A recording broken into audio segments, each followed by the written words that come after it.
NDB programme మీద మనం take up చేసిన టెండర్స్, అలాగే టెండర్స్లో వచ్చిన రెస్పాన్స్ ఇవన్నీ కూడా డీటెయిల్డ్గా రివ్యూ చేయడం జరిగింది. సో ఈ రివ్యూ చేసిన తర్వాత అంటే మనం అఫీషియల్గా మనం ప్రొసీజర్ ఎలా ఫాలో అయ్యాము అంటే బేసిక్గా మనం మేజర్గా మనం ఫాలో అయ్యింది ఎక్స్టర్నల్లీ ఎయిడెడ్ ప్రాజెక్ట్స్, ఎక్కువ వరల్డ్ బ్యాంక్ ఎయిడెడ్ ప్రాజెక్ట్స్ ఉంటాయి. అలాగే world bank standard bidding document మనకి ప్రామాణికంగా తీసుకుని వర్క్స్ మనం టెండర్స్ చేయడం చేస్తాం కాబట్టి సో దాంట్లో ఉన్న కండిషన్స్ అవన్నీ కూడా చర్చించిన తర్వాత అలాగే ట్రాన్స్పరెన్సీ కోసం మనం ఏదైతే ఎన్ఐసికి సంబంధించి గవర్నమెంట్ ఆఫ్ ఇండియా ఈ టెండర్ ప్లాట్ఫామ్ పెట్టడం, అది కొన్ని పత్రికల్లో వచ్చినట్లు ఏదైనా ఎవరైనా ఫిజికల్ అబ్స్ట్రక్షన్ కానీ ఎవరన్నా భయపెట్టడం కానీ లేకపోతే ఎవరైనా హార్డ్ కాపీస్ ఇచ్చినప్పుడు ఆపే పరిస్థితులు ఏదన్నా ఉన్నాయా అనేది సమీక్షించి నిన్న చాలా క్లియర్గా చెప్పాము. అంటే టోటల్గా 25 బిడ్స్ మనకు వచ్చినాయి 13 జిల్లాల్లో. 25 బిడ్స్లో అందరూ కూడా 100% హార్డ్ కాపీ కరెక్ట్ టైంకి ఎక్కడైతే ఎస్సీ ఆఫీస్ కానీ సిఈ ఆఫీస్లో కానీ సబ్మిట్ చేయడం జరిగింది. సో ప్రొసీజర్ వైజ్గాను మనం పెట్టిన డాక్యుమెంటేషన్ కానివ్వండి, అలాగే ట్రాన్స్పరెన్సీ మెయింటైన్ చేయడానికి మనం జ్యుడిషియల్ ప్రివ్యూ కమిషన్ సజెషన్స్ తీసుకుని ఆ సజెషన్స్ అన్నీ కూడా మళ్ళీ ఎన్డీబీతో చర్చించి ఏదైతే ఆమోదయోగ్యంగా ఉన్నాయో అన్నీ కూడా మనం ఇన్కార్పొరేట్ చేసి టెండర్ పిలిచినప్పటికీ కూడా ఈ రెస్పాన్స్ టెండర్ రెస్పాన్స్ నిన్న అదే చెప్పడం జరిగింది. మనం టెండర్ రెస్పాన్స్ కొంచెం పూర్గా ఉంది. ఆల్మోస్ట్ మనం టోటల్గా 13 ప్యాకేజెస్కి మనం టెండర్స్ పిలిస్తే టోటల్గా 25 టెండర్స్ మనకి పార్టిసిపేట్ అంటే 25 బిడ్స్ మనకు రిసీవ్ అయినాయి. సో ఓవరాల్గా చూస్తే కనుక ఇప్పుడు టెక్నికల్ స్క్రూటినీ అవ్వాలి. సో టెక్నికల్ స్క్రూటినీ అయిన తర్వాత వీళ్ళలో ఎవరైనా ఎలిజిబిలిటీ లేని వాళ్ళు కూడా ఉంటే ఉండొచ్చు. సో ఇవన్నీ కూడా ఎగ్జామిన్ చేసిన తర్వాత ముఖ్యమంత్రి గారు ఒకటే చెప్పారు, అంటే మనం టెండర్స్ పారదర్శకంగా అలాగే నిష్పక్షపాతంగా ఏ రకమైన ప్రాబ్లమ్స్ లేకోకుండా అందరికీ ఈక్వల్ ఆపర్చునిటీ ఇస్తూ చేయడమే కాకుండా మనం చేసినట్టు కూడా మనం చూపించాలి. అంటే అందరూ కూడా ఆ రకంగా ఫీలింగ్ ఉండాలి. బట్ ఏమైనప్పటికీ కూడా సంహౌ కొన్ని డౌట్స్ కొన్ని సెక్షన్స్ ఆఫ్ మీడియాలో ఎక్స్ప్రెస్ చేస్తున్నారు. అలాగే బేసిక్గా మనకి టెండర్ రెస్పాన్స్ తక్కువ ఉంది. సో ఈ టెండర్ రెస్పాన్స్ తక్కువ ఉండడానికి కారణాలు ఏమిటి అనేది ఒకసారి చెక్ చేసుకుని ఇది ఈ ప్రజెంట్ టెండర్స్ని క్యాన్సిల్ చేసి మళ్ళీ రివైజ్డ్గా మళ్ళీ టెండర్కి వెళ్ళమని ఆదేశాలు ఇవ్వడం జరిగింది. సో ఈ ఫస్ట్ ఫేజ్లో ఏదైతే ఈ 13 ప్యాకేజీల్లో టెండర్స్ మనం కాల్ఫర్ చేశామో సో ఇవి క్యాన్సిల్ చేస్తూ దీని తర్వాత మనం ఈ ఎలిజిబుల్ కాంట్రాక్టర్స్ మనం చూస్తే కనుక మన ఆంధ్రప్రదేశ్ నుంచి అలాగే తెలంగాణ నుంచి కానివ్వండి, చుట్టుపక్కల ఉన్న రాష్ట్రాల దగ్గర నుంచి కానివ్వండి, చాలా ఎన్హెచ్ ప్రాజెక్ట్స్లో కానీ మిగతా బిగ్ వాల్యూ ప్రాజెక్ట్స్లో కానీ చాలామంది కాంట్రాక్టర్సు ఎక్కడెక్కడో మన దేశంలోనే కాకోకుండా నైబరింగ్ కంట్రీస్లో కూడా పార్టిసిపేట్ చేయడం మనం చూస్తున్నాం. అంటే ఎలిజిబిలిటీ పాయింట్ ఆఫ్ వ్యూలో చాలామంది ఉన్నప్పటికీ కూడా ఓన్లీ 14 కంపెనీలు మాత్రమే రావడానికి రీజన్స్ ఏంటో ఒకసారి చెక్ చేసుకుని వాళ్ళతో కూడా ఒకసారి మాట్లాడి ఇవి ఎలిజిబిలిటీ ఉన్నవాళ్ళు తప్పకుండా పార్టిసిపేట్ చేసేటట్టు అన్ని రకాల అష్యూరెన్స్లు మనం స్టేట్ గవర్నమెంట్ నుంచి తరపున ఇచ్చి ఇంకొకసారి ప్రయత్నించమన్నారు. సో మనం టోటల్గా ప్రొసీజర్ వైజ్గా కానీ లేకపోతే మన ప్రాసెస్ అంటే మనం ఫాలో అయిన ప్రాసెస్ కానీ మనం ఇచ్చిన కండిషన్స్ కానివ్వండి, అలాగే చాలా ట్రాన్స్పరెంట్గా ఈ టెండర్ ప్రాసెస్లో మనం చేయడం ఇవన్నీ చేసినప్పటికీ కూడా రెస్పాన్స్ ఇంకా కొంచెం పెంచాల్సిన అవసరం ఉంది. వాళ్ళను కూడా రీచ్ అయ్యి అంటే కాంట్రాక్టర్స్తో ఒకసారి మాట్లాడి సో ఎక్కువ పార్టిసిపేషన్ వచ్చేటట్టు చేయగలిగితే గనక మన రాష్ట్ర ఖజానాకి సేవింగ్ రావడమే కాకుండా మంచి క్వాలిటీగా కూడా వర్క్స్ జరగడానికి అవకాశం ఉంటుంది కాబట్టి ఇది మళ్ళీ ఒకసారి మనం చేయమని మళ్ళీ టెండర్స్ కాల్ ఫర్ చేయమని చెప్పడం జరిగింది. మేము ఈ వేదిక బట్టి అంటే బేసిక్గా వరల్డ్ బ్యాంక్ బిడ్డింగ్ డాక్యుమెంట్లో మీరు ఎవరైనా చూసుకోవచ్చు. వరల్డ్ బ్యాంక్ బిడ్డింగ్ డాక్యుమెంట్లో మనం పెట్టిన కండిషన్స్ అన్నీ కూడా అంటే మనం కండిషన్స్ ఏమిటి, బేసిక్గా టర్న్ ఓవర్. ఇప్పుడు సపోజ్ ఒక 100 కోట్ల రూపాయల వర్క్ చేస్తానికి కనుక మనం టెండర్ పిలిస్తే కనుక మన కండిషన్ ఏంటి, లాస్ట్ 5 సంవత్సరాల్లో ఏదైనా 2 సంవత్సరాల్లో కనీసం 100 కోట్ల టర్న్ ఓవర్ ఆ కంపెనీ ఉండాలి.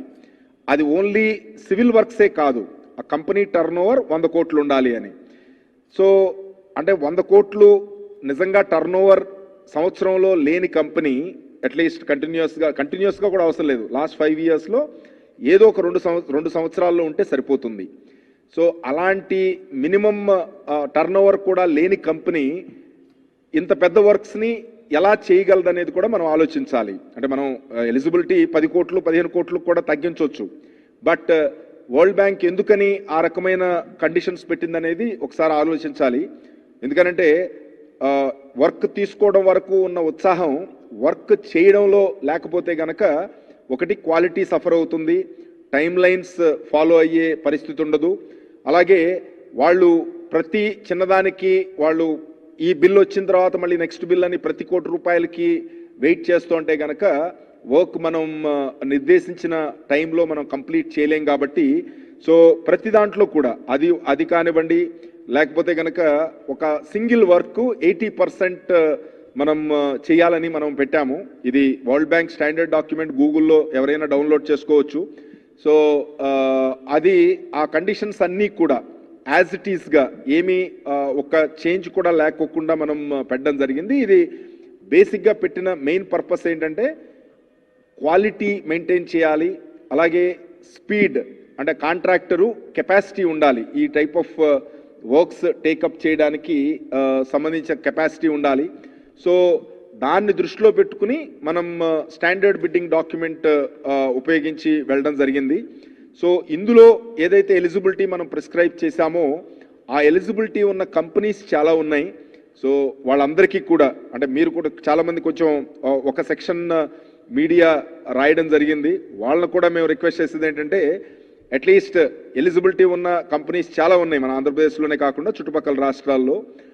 సో వాళ్ళు కూడా ఎంకరేజ్ చేసి ఎక్కువ మంది పార్టిసిపేట్ చేసేటట్టు కనుక చేయగలిగితే తప్పకుండా మన స్టేట్కి మంచి జరగడమే కాకుండా సేమ్ డబ్బులతో ఎడిషనల్ కిలోమీటర్స్ కూడా మనం చేసుకోవడానికి అవకాశం ఉంటుంది. ఏదైతే కాంపిటీషన్ వచ్చి రీజనబుల్ రేట్స్తో మనకు గనక బిడ్స్ కనుక వస్తే గనక మనం ఏదైతే 3000 కిలోమీటర్లు మనం అభివృద్ధి చేద్దామని అనుకున్నామో 6400 కోట్ల రూపాయలతో, అది ఇంకా కొన్ని ఎక్స్ట్రా కిలోమీటర్స్ కూడా మనం చేయడానికి అవకాశం ఉంటుంది. సో మీ అందరినీ కూడా ఇది కొంచెం పబ్లిసైజ్ చేసి ముఖ్యమంత్రి గారు ఒక మంచి ఉద్దేశంతో అంటే మేము జనరల్గా ఏంటంటే అంత టైం లిమిట్స్ ఉన్నాయి దీనికి, సెప్టెంబర్ ఎండింగ్ కంప్లీట్ చేయమని డిఈఏ అండ్ ఎన్డీబీ రెండు కూడా టార్గెట్స్ ఇచ్చారు. సో ప్రొసీజరల్ వైలేషన్ కానీ లేకపోతే ఏ ఒక్క కండిషన్ కానీ మనం మార్చలేదు. ఇది మనం ముందుకు వెళ్ళిపోదాము అని మేము చెప్పినప్పటికీ కూడా ముఖ్యమంత్రి గారు అట్లీస్ట్ ఒక రకమైన అభిప్రాయం ప్రజల్లో కలగకూడదు. సో అలాంటి ఏ ఆలోచన వచ్చినా ఏ చిన్న డౌట్ వచ్చినా కానీ మనం ట్రాన్స్పరెంట్గా ముందుకు వెళ్ళాలి, అలాగే ట్రాన్స్పరెంట్గా కాంపిటేటివ్నెస్ బాగా పెంచాలనే ఉద్దేశంతోనే జ్యుడిషియల్ ప్రివ్యూ కమిషన్ కానివ్వండి, తర్వాత రివర్స్ బిడ్డింగ్ ప్రాసెస్ కానివ్వండి, ఇవన్నీ పెట్టిందే మనం ఈ ట్రాన్స్పరెన్సీ మెయింటైన్ చేస్తూ సేవింగ్ గవర్నమెంట్కి ప్రజాధనం సేవ్ చేయాలనే ఉద్దేశంతో మనం పెట్టాం కాబట్టి సో ఆ రకమైన అట్మాస్ఫియర్ మనం క్రియేట్ చేయాల్సిన బాధ్యత మన మీద ఉంది. కాబట్టి లేట్ అయినా సరే అది ముఖ్యమంత్రి గారు మన గవర్నమెంట్ ఆఫ్ ఇండియాతో నేను టేకప్ చేస్తాను, ఎక్స్ట్రా ఇంకొక 2 months నేను టైం తీసుకుంటాను, మీరు you go head with re-tender. ఎందుకంటే రీటెండర్ కనుక చేయగలిగి రీటెండర్లో ఎలా వచ్చినా సరే, ఎందుకంటే అప్పుడు అందరికీ తెలుస్తుంది మనం నిజంగా ఏదైనా ప్రాబ్లమ్స్తో, ఇప్పుడు కోవిడ్ ప్రాబ్లం ఉంది, ఇప్పుడు ఆల్మోస్ట్ మనం అందరం చూస్తున్నాం కాంట్రాక్టర్స్కి ఎవరన్నా లేబర్ని తీసుకోవాలన్నా నార్మల్ ఛార్జెస్ కన్నా ఎక్కువ ఛార్జెస్ మనం ఇవ్వాల్సి వచ్చిన పరిస్థితి మనం చూస్తున్నాం. సో అలాగే ఈ కోవిడ్ ఇష్యూస్ వలన ఫైనాన్స్ అంటే బ్యాంక్స్ కానివ్వండి, వీటిల్లో లిక్విడిటీ అవైలబిలిటీ కానివ్వండి, వీటన్నిటిలో రకరకాల ఇబ్బందులు ఉండుండొచ్చు. బట్ ఇవన్నీ కూడా మనం కాంట్రాక్టర్స్తో ఒకసారి ఈ ఎలిజిబిలిటీ ఉన్న కాంట్రాక్టర్స్తో ఒకసారి మాట్లాడి, సో దానికి తగ్గ కాన్ఫిడెన్స్ మనం క్రియేట్ చేయడానికి కొంతమందికి ఈ బిల్స్ కూడా, ఎందుకంటే మేబీ జనరల్గా మనం బిల్స్ పేమెంట్ అది పర్ఫెక్ట్గా టైంలో జరుగుతుందా లేదా అని కొంతమంది కూడా కాంట్రాక్టర్స్ డౌట్స్ ఎక్స్ప్రెస్ చేస్తున్నారు. ఇవి externally aided projects. So definitely దీనికి నిధుల లభ్యత అందుబాటులో లేకపోవడం అనేది ఏముండదు. సో అది మనకి అడ్వాన్స్గానే ఎన్డీబీ రిలీజ్ చేస్తుంది. అది రివాల్వింగ్ ఫండ్ లాగా మనం ఉపయోగించి వర్క్స్ చేయాల్సి వస్తుంది. అందుకని ఏ రకమైన ఇబ్బందులు ఉండదు అనేది ఎష్యూరెన్స్ ఇవ్వమని ముఖ్యమంత్రి గారు ఆదేశాలు ఇచ్చారు. సో ముఖ్యమంత్రి గారు ఆదేశాల ప్రకారం ఇమీడియట్గా ఎందుకంటే మళ్ళీ నెక్స్ట్ 45 డేస్లో మనం ఎంటైర్ ఈ ప్రాసెస్ అంతా కంప్లీట్ చేయాల్సిన అవసరం ఉంది కాబట్టి ఇమీడియట్గా 1 వీక్లో మనం రీటెండర్ చేస్తున్నాము. ఈ టెండర్లో సేమ్ ఇదే రకమైన మన ఉత్సాహంతో, అంటే బేసిక్గా ఈ కాంట్రాక్టర్స్ ఎలిజిబుల్ కాంట్రాక్టర్స్ అందరితో కూడా ఒకసారి కాంటాక్ట్ చేయడానికి మా ఇంజనీర్స్కి ఆదేశాలు ఇవ్వడం జరిగింది. అందరితో కూడా ఒకసారి కాంటాక్ట్ చేసి వాళ్ళకి కాన్ఫిడెన్స్ క్రియేట్ చేయమని, అలాగే ఏదైనా వాళ్ళ డౌట్స్ ఏదైనా ఉంటే కనుక క్లారిఫై చేయమని. సో ఈ వర్క్స్ ఎంత ఫాస్ట్గా మనం చేయగలిగితే కనుక అంత ఫాస్ట్గా మనం కంప్లీట్ చేయడానికి యాక్షన్ తీసుకుంటున్నాం.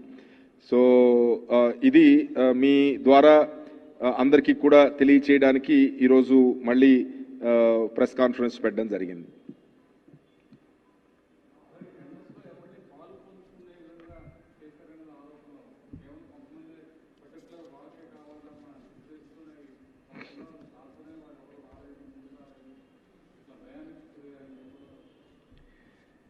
అంటే మీకు అదే ఇంతకు అది చెప్పాను. అంటే ఇందులో ఏంటి, హార్డ్ కాపీ మనకు ఆఫీస్లో ఇవ్వాలి అనేది ఒక నిబంధన ఉంది.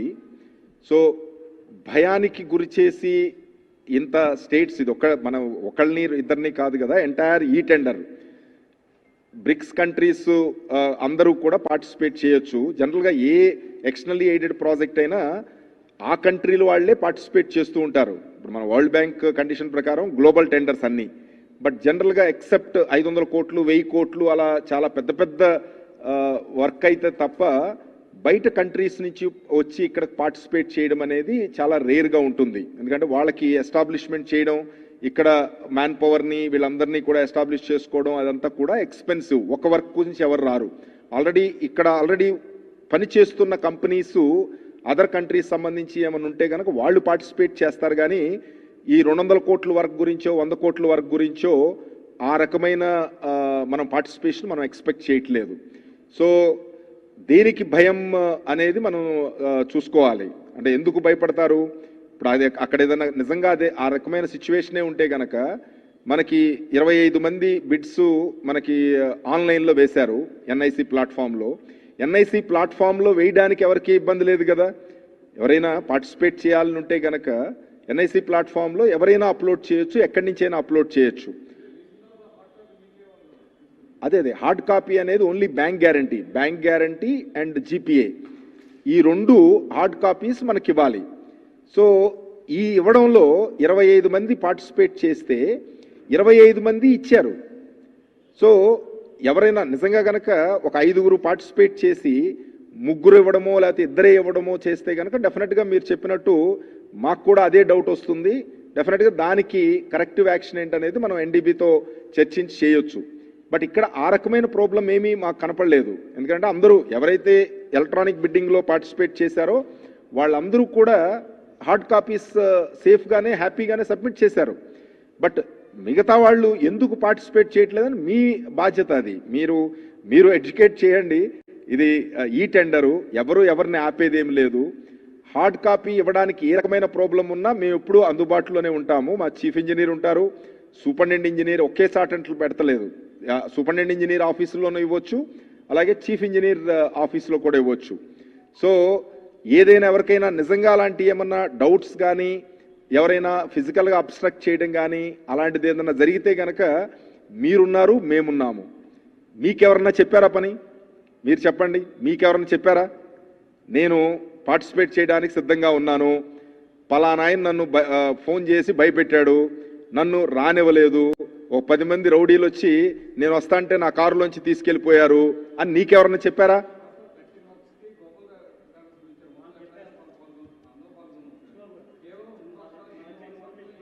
మరి చెప్పండి, ఇప్పుడు చెప్పడం కాదు. ఎక్కడ, ఏ పేపర్ అండి?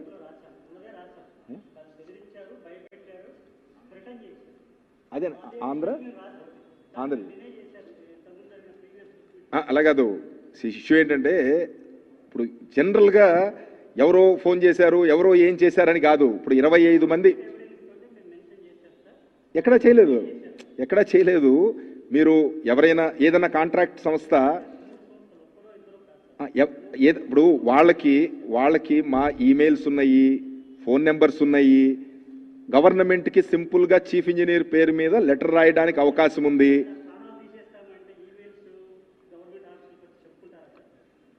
ప్రాణాలు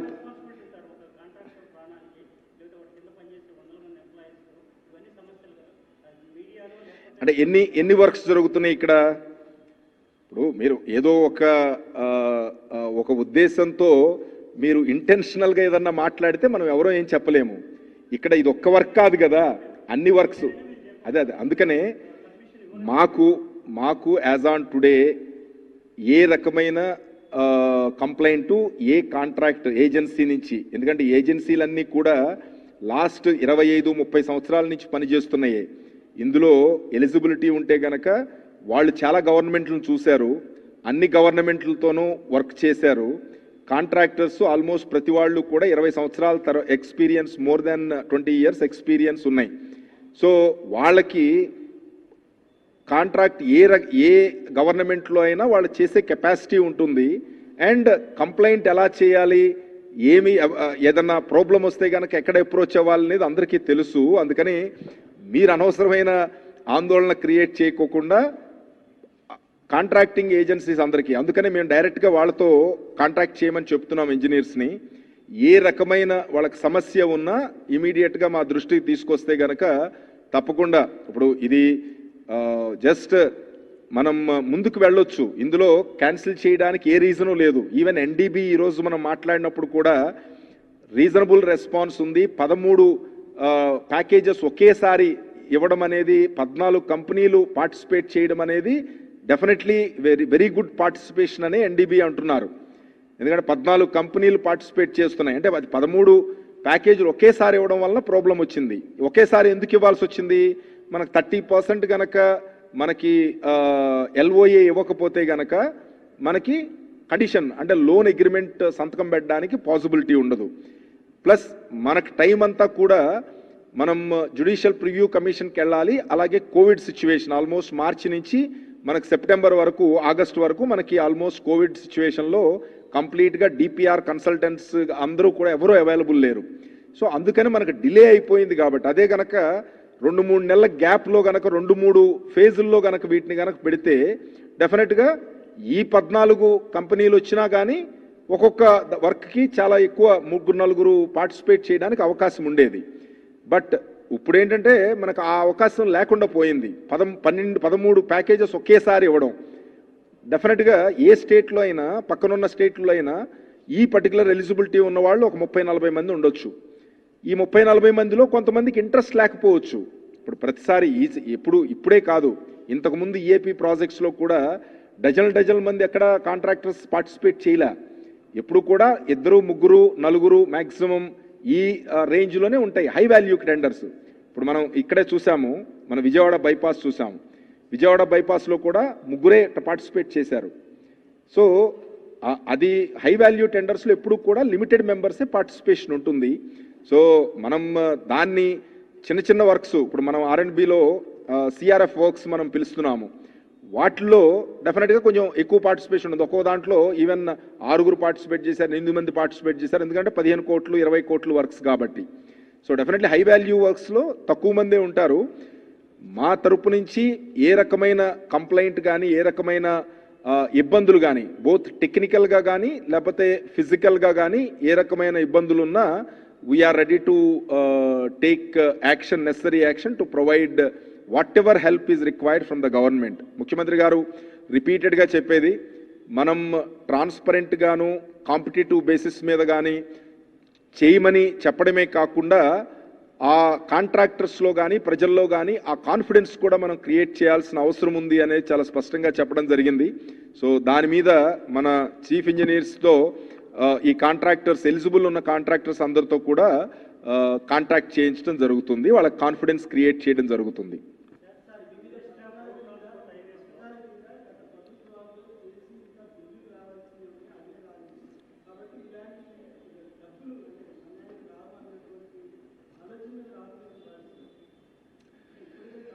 అంటే ఇప్పుడు ఓవరాల్గా అందుకనే ఇప్పుడు మేము కూడా నేను కూడా అదే చెప్పాను, రకరకాల డౌట్స్ కాంట్రాక్టర్లు ఏదైనా పార్టిసిపేట్ చేయాలంటే ఇది చిన్న వర్కులు కూడా కాదు.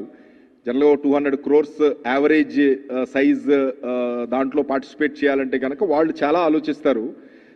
బట్ మీరు చెప్పింది కొంత డబ్బులు పేమెంట్స్ ఇవి పెండింగ్ ఉన్నమాట వాస్తవం. కాకపోతే ఇవి externally aided projects. Externally aided ప్రాజెక్ట్స్లో జనరల్గా కాంట్రాక్టర్స్ కాన్ఫిడెన్స్ ఉంటుంది, ఎందుకంటే 15% అడ్వాన్స్గా రిలీజ్ చేస్తుంది ఎన్డీబీ. సో 15% అంటే ఆల్మోస్ట్ ఇందులో చూసుకుంటే కనుక 900 crores, అంటే 3000 crores మనం చూసుకున్న 450 crores అడ్వాన్స్గా రిలీజ్ చేస్తారు. సో ఈ డబ్బులు రొటేషన్ చేస్తూ ముందుకు వెళతం జరుగుతుంది. సో అందుకని ఇది కనుక మనం ఖర్చు పెట్టకపోతే కనుక ఫర్దర్ డబ్బులు రావు. సో న్యాచురల్గా ఏ గవర్నమెంట్ అయినా ఎక్స్టర్నల్లీ ఎయిడెడ్ ప్రాజెక్ట్స్ కానీ సెంట్రల్ గవర్నమెంట్ నుంచి 100% రీఇంబర్స్మెంట్ ఉన్న ప్రాజెక్ట్స్ కానీ డిలే చేయడానికి ఎవరు ఇష్టపడరు. ఎందుకంటే ఇది కనుక మనం వాళ్ళే ముందు ఇచ్చారు, మనం ఖర్చు పెడితే కనుక ఇమీడియట్గా మళ్ళీ రీకూప్ అయిపోతుంది. ఆ 15% అనేది ఎప్పుడూ కూడా మెయింటైన్ చేస్తారు. సో అందుకని డెఫినెట్గా మనం ఈరోజు ఇస్తే కనుక విత్ ఇన్ 21 days మనకి మళ్ళీ రీఇంబర్స్మెంట్ వచ్చేస్తుంది. అందుకని ఈ రకమైన ఎక్స్టర్నల్లీ ఎయిడెడ్ ప్రాజెక్ట్స్లో అలాంటి ఇబ్బంది ఉంటుందని కాంట్రాక్టర్స్ ఫీల్ అవుతారని నేను అనుకోవట్లేదు. బట్ అందుకనే ఎందుకైనా మంచిదని ఒకసారి మా చీఫ్ ఇంజనీర్ గారిని వీళ్ళు కాంట్రాక్టర్స్ అందరితో కూడా ఒకసారి ఇంటరాక్ట్ అవ్వమని చెప్తున్నాం.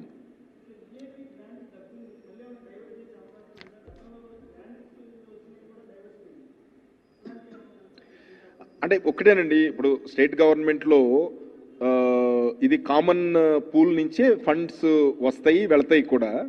బట్ ఎక్స్టర్నల్లీ ఎయిడెడ్ ప్రాజెక్ట్స్కి ఏంటంటే మనం ఖర్చు పెట్టగానే మనకి రీఇంబర్స్మెంట్ వచ్చేస్తాయి కాబట్టి జనరల్గా అలాంటి సిచ్యువేషన్ ఉండదు. సో అది ఫైనాన్స్తో మేము కంటిన్యూస్గా పర్స్యూ చేస్తాం.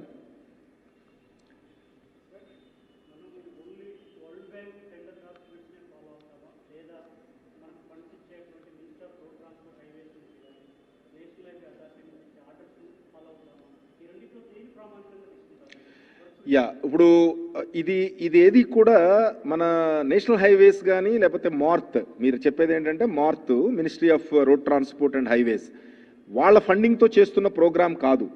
ఎందుకంటే ఇప్పుడు సిఆర్ఎఫ్ ఉంది, తర్వాత మార్త్లో మనం ఇప్పుడు పామర్రు ఆకివీడు రోడ్డు కానీ లేకపోతే కదిరి బైపాస్ కానీ ఇలా రకరకాల వర్క్స్ మనం చేస్తున్నాం, సిరా మెడకసిరా. ఆ నేషనల్ హైవేకి సంబంధించిన వర్క్స్కి నేషనల్ హైవే డాక్యుమెంట్ మాత్రమే మనం చేస్తాము. ఇది externally aided project. Externally aided project NDB, మేము, డిఈఏ ముగ్గురు ట్రైపాట్రియేట్ మీటింగ్స్ ఉంటాయి. ఈ ట్రైపాట్రియేట్ మీటింగ్ మీద ఏ రకమైన డాక్యుమెంట్ మనం ఉపయోగించాలనేది చర్చ వచ్చినప్పుడు వరల్డ్ బ్యాంక్ డాక్యుమెంట్ అనేది ఎక్స్టర్నల్లీ ఎయిడెడ్ ప్రాజెక్ట్స్కి ఏదైనా అది ఏడీబీ అవ్వచ్చు, ఏ రకమైన అవ్వచ్చు, ఇది స్టాండర్డ్గా, ఎందుకంటే maximum number of projects World Bank aided ప్రాజెక్ట్స్లో జరుగుతాయి కాబట్టి standard document World Bank bidding document ఉపయోగించండి అనేది ఎన్డీబీ యొక్క సజెషన్. మనము కొన్ని కండిషన్స్ కావాలంటే మార్చుకోవచ్చు, బట్ వాళ్ళ పర్మిషన్ తీసుకోవాలి, మళ్ళీ ఎన్డీబీ పర్మిషన్ తీసుకోవాలి.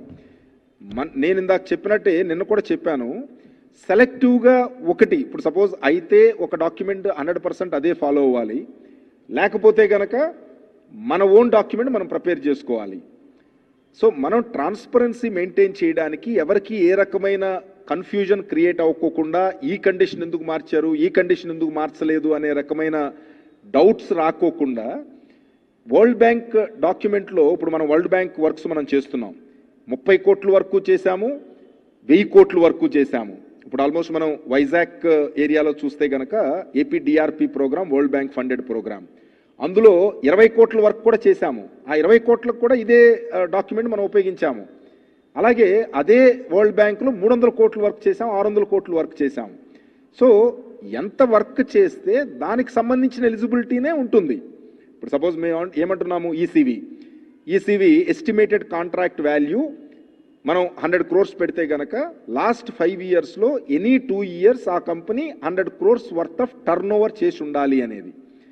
అదే 30 కోట్లు పెడితే 30 కోట్లు చేసి ఉండాలి, 3000 కోట్లు పెడితే 3000 కోట్లు చేసి ఉండాలి. ఇది దేనికి అల్టిమేట్గా ఆ పర్టికులర్ కంపెనీకి కెపాసిటీ ఉందా లేదా అనేది మనం తెలుసుకోవడానికి.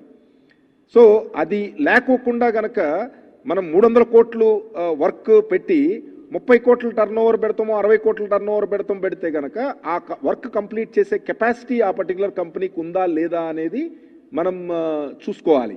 సో అందుకని ఇంటర్నేషనల్లీ యాక్సెప్టెడ్, మన ఒక్క ఆంధ్రాలోనే కాదు, ఇండియాలోనే కాదు, ఇంటర్నేషనల్లీ యాక్సెప్టెడ్ డాక్యుమెంటు ప్రాబ్లం. ఎందుకంటే ఇది వరల్డ్ బ్యాంక్ చాలా పెద్ద టీం ఉంది, మీకు తెలిసిందే. ఇప్పుడు ఈ చాలా లీగల్గాను అలాగే టెక్నికల్గాను ఎక్స్పీరియన్స్ బేస్డ్, అంటే చాలా సంవత్సరాల నుంచి ఎక్స్పీరియన్స్ బేస్డ్ చేస్తున్న డాక్యుమెంట్ కాబట్టి మనం ఎక్స్టర్నల్లీ ఎయిడెడ్ ప్రాజెక్ట్స్ జనరల్గా టేకప్ చేసినప్పుడు ఏ డిపార్ట్మెంట్ అయినా వరల్డ్ బ్యాంక్ డాక్యుమెంట్ని బేసిస్గా తీసుకుంటుంది. ఇందులో మనం ట్యాంపర్ చేయలేదు. అంటే ఏంటంటే ఒకదాన్ని మనం మార్చి ఇంకో దాన్ని మార్చకపోతే రకరకాల డౌట్స్ మళ్ళీ మనమే క్రియేట్ చేసినట్టు. మీరే అడుగుతారు, సో మీరు ఓకే ఎలిజిబిలిటీ ఇది అన్నారు, తర్వాత సింగిల్ వర్క్ గురించి ఎందుకు మార్చారు, లేదా క్వాంటిటీస్ గురించి ఎందుకు మార్చారు, ఫైనాన్షియల్ ఆస్పెక్ట్లో ఎందుకు మార్చారు అని రకరకాల డౌట్స్ వస్తాయి. సో అందుకని ఇది 30 కోట్లకి మనం మన స్టేట్లో ఈ డాక్యుమెంట్ ఉపయోగించాము, 300 కోట్లకు కూడా ఇదే డాక్యుమెంట్ ఉపయోగించాము చాలా వర్క్స్లో. ఇప్పుడు జరుగుతున్నాయి ఏపీడిఆర్పి వర్క్స్ జరుగుతున్నాయి. సో మన వైజాగ్లో హుడూడ్ సైక్లోన్ వచ్చిన తర్వాత రీకన్స్ట్రక్షన్ ప్రాజెక్టు. సో తర్వాత ఇప్పుడు నేషనల్ హైవేస్ మీరు మార్త్ డాక్యుమెంట్ చెప్తున్నారు. ఇప్పుడు మనకి విజయనగరం రాజమండ్రి రోడ్డు వయా కొయ్యూరు అరకు ఈ రోడ్డు ఒక 5 ప్యాకేజెస్ అందులో వరల్డ్ బ్యాంక్ ఎయిడ్ చేసి ఇస్తోంది. వరల్డ్ బ్యాంక్ ఇస్తోంది కాబట్టి ఆటోమేటిక్గా మార్త్ డాక్యుమెంట్ ఫాలో అవ్వరు. సో దానికి ఆటోమేటిక్గా వరల్డ్ బ్యాంక్ వాళ్ళ డాక్యుమెంటే వాళ్ళు ఫాలో అవుతారు. సో లెండింగ్ ఏజెన్సీ కంఫర్ట్ను బట్టి మనం జనరల్గా ఫాలో అవుతాం. అది మన డబ్బులు అనుకోండి, మనం ఏ డాక్యుమెంట్ అయినా మన ఇష్టం. అది అంటే మన గవర్నమెంట్ రూల్స్ 94 జీవో ఉంది, అలాగే మనకు ఫర్దర్గా గవర్నమెంట్ ఇచ్చిన ఫర్దర్ డైరెక్షన్స్ ఉన్నాయి, దాని ప్రకారం మనం ఫాలో అవుతాం. బట్ ఎప్పుడైతే వరల్డ్ బ్యాంక్ అంటే ఎనీ ఎక్స్టర్నల్ ఏజెన్సీ పెట్టినప్పుడు ఏంటంటే, ఇప్పుడు ఎన్డీబీ అనేది కొత్త బ్యాంకు, ఇది ఆల్మోస్ట్ మీ అందరికీ తెలిసిందే, only 5 years, less than 5 years. So వీళ్ళకి జనరల్గా ఇంకా సిస్టమ్స్ ఇంకా అంత పర్ఫెక్ట్ ఉండవు. జనరల్గా వాళ్ళు ఏం ఎక్స్పెక్ట్ చేస్తారు, ఒక స్టాండర్డ్ డాక్యుమెంట్ కనుక ఉపయోగిస్తే కనుక మాకు ప్రొక్యూర్మెంట్ స్పెషలిస్ట్కి మనం ఎగ్జామిన్ చేయడం అనేది చాలా ఈజీగా ఉంటుంది అనే దాని మీద వాళ్ళు ఎక్స్పెక్ట్ చేస్తారు. సో అందుకని ట్రైపాట్రేట్ మీటింగ్లో చాలా డీటెయిల్డ్ డిస్కషన్ జరిగిన తర్వాత వేరియస్ డాక్యుమెంట్స్, ఏడీబీ డాక్యుమెంటు, మన ఈ ఏడీబీ కానీ, తర్వాత మన ఇది వరల్డ్ బ్యాంక్ కానీ, అలాగే మార్త్ డాక్యుమెంట్ కానీ, మన రూల్స్, మన ఎగ్జిస్టింగ్ స్టేట్ గవర్నమెంట్ రూల్స్, ఇవన్నీ కూడా టేబుల్స్ వేసి చూపించాము ఏ రకమైన దాంట్లో ఎలాంటి ఎలిజిబిలిటీస్ ఉన్నాయి అని. So they preferred World Bank document because it is much more standardised. దానికేం స్పెసిఫిక్ రీజన్ ఏం లేదు. అది చిన్న వర్కులు వరల్డ్ బ్యాంక్ డాక్యుమెంట్లో చిన్న వర్కులు చేసినవి ఉన్నాయి, పెద్ద వర్కులు చేసి ఉన్నాయి, మీడియం సైజ్ వర్క్స్ చేసి ఉన్నాయి. సో ఇది మీ అందరికీ తెలిసిందే. ఇప్పుడు గవర్నమెంట్ ఆఫ్ ఇండియా కానీ, లేకపోతే సెంట్రల్ ఆర్గనైజేషన్స్ కానీ, కొన్ని స్టేట్ గవర్నమెంట్స్ కానీ, ఈవెన్ మన స్టేట్ గవర్నమెంట్ కానీ చేస్తున్న వర్క్స్ పరిమాణంలో చూస్తే కనుక 100 కోట్లు 200 కోట్లు అనేది చాలా పెద్ద ఎలిజిబిలిటీ కాదు. సో ఇవి చాలా ఈవెన్ గవర్నమెంట్ ఆఫ్ ఇండియా కూడా అంటున్నారు అంత చిన్న వర్క్స్కి రెస్పాన్స్ ఎందుకు రాలేదు అని. అంటే బేసిక్గా 24 బిడ్స్ వస్తాం అనేది రీజనబుల్ రెస్పాన్స్. బట్ అది అన్నీ ఒకేసారి ఇవ్వడం వలన కొంత ఇబ్బంది జరిగింది. బట్ లెట్ అస్ సీ ఈసారి మనం ఫర్దర్గా ఈ కాంట్రాక్టర్స్తో మనం పర్సనల్గా వాళ్ళని మీటింగ్ పెట్టి కాన్ఫిడెన్స్ క్రియేట్ చేసి ఎక్కువ మంది పార్టిసిపేట్ చేసేటట్టు, కాంపిటేటివ్గా పార్టిసిపేట్ చేసేటట్టు ప్లాన్ చేస్తాం.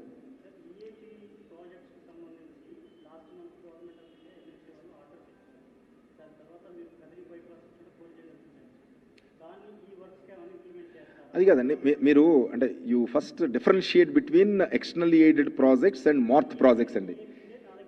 కదిరి కాదమ్మా, Kadiri bypass is sanction under national highways.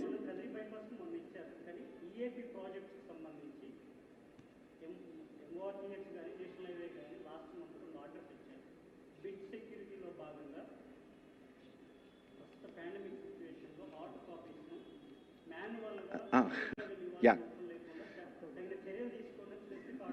Yeah yeah నేనే అది.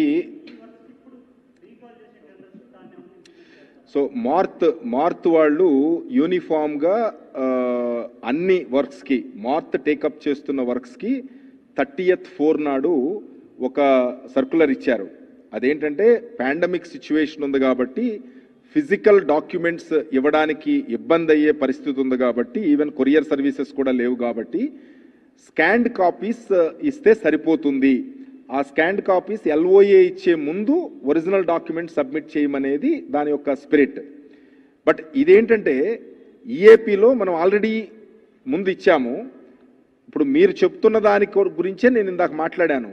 అంటే 25 పీపుల్ పార్టిసిపేట్ చేస్తే గనక అందులో ఏ ఒక్కళ్ళు హార్డ్ కాపీ సబ్మిట్ చేయలేకపోయినా డెఫినెట్గా మనం ఈ రకమైన ఫెసిలిటీ ఇవ్వడానికి మనకేం అభ్యంతరం లేదు. బట్ ఇందులో ఏంటంటే ఎవరికి ఆ రకమైన ఇబ్బంది మాకేం కనపడతలేదు. ఇంకేమన్నా ఇబ్బందులు ఉన్నాయేమో అనేది కాంట్రాక్టర్స్తో మాట్లాడతాము. బట్ ఎవరు కూడా ఒక్కళ్ళు కూడా ఈ టెండర్లో పార్టిసిపేట్ చేసి మేము హార్డ్ కాపీ ఇవ్వలేకపోయామని కానీ అందరూ ఇచ్చారు. 25 ఏజెన్సీస్ పార్టిసిపేట్ చేస్తే 25 ఏజెన్సీస్ ఇచ్చేశారు. సో అందుకని అది మేజర్ ఇష్యూ అని మనం అనుకోవట్లేదు. బట్ కాంట్రాక్టర్స్ కనుక అది మేజర్ కన్సర్న్ అని కనుక తెలిస్తే డెఫినెట్గా NDPతో మాట్లాడతాము.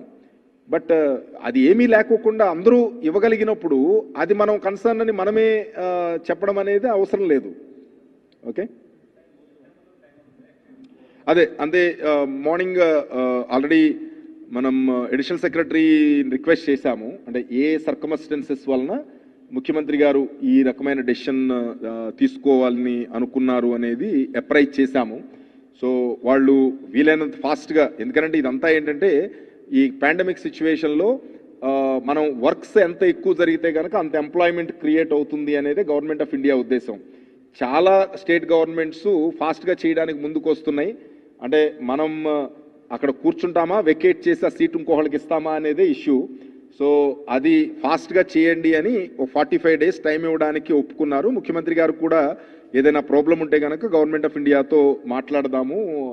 బట్ మనకి ఇమేజ్ అంటే మనం గవర్నమెంటు ఒకటి కాంపిటీషన్ ఎంకరేజ్ చేస్తుంది, రెండోది ఏ రకమైన ఎలిగేషన్స్ కానీ ఏ రకమైన డౌట్స్ ఏ చిన్న డౌట్ ఉన్నా సరే ట్రాన్స్పరెంట్గా మనం చేస్తూ ముందుకు వెళ్లాల్సిన బాధ్యత మన మీద ఉంది. కాబట్టి ఇది క్యాన్సిల్ చేసి మనం ముందుకెళ్దాము అని ఆదేశాలు ఇవ్వడం జరిగింది.